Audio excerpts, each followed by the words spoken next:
আজিৰ দিনটো পুখুৰীৰ কাৰণে এটা অতি ভাল দিন।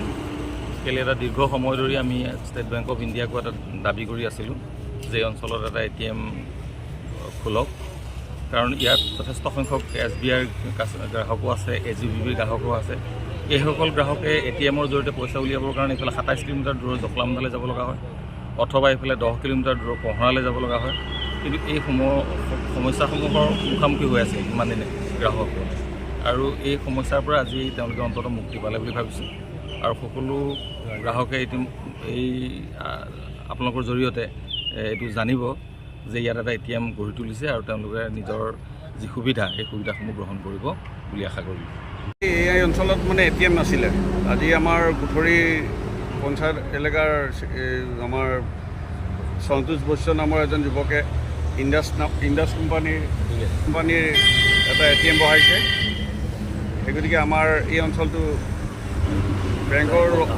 বেংকৰ লগতে ATM গ্ৰাহকসকলৰ বহুত উপকৃত হ'ব। মানে আমি চাওক, ভৱিষ্যত আমি আগন্তুক যোৱা বৰ্ষকেইটাত আমি হাতীখুলি নহ'লে আমি জখলাবন্ধালৈকে আমি মানে কিবা যাব লগা হয় পইচাৰ অসুবিধাৰ কাৰণে, আৰু কেতিয়াবা গৈ হয়তো আমি তাত মানে ATMত পইচা নাপাই আকৌ বিমুখত ঘূৰি আহিব লগা হয়। গতিকে আমি ওচৰতে আমি যেতিয়া ATMটো পাইছোঁ, আমাৰ সমূহ ৰাইজৰ উপকৃত হ'ব বুলি মই আশা কৰিছোঁ।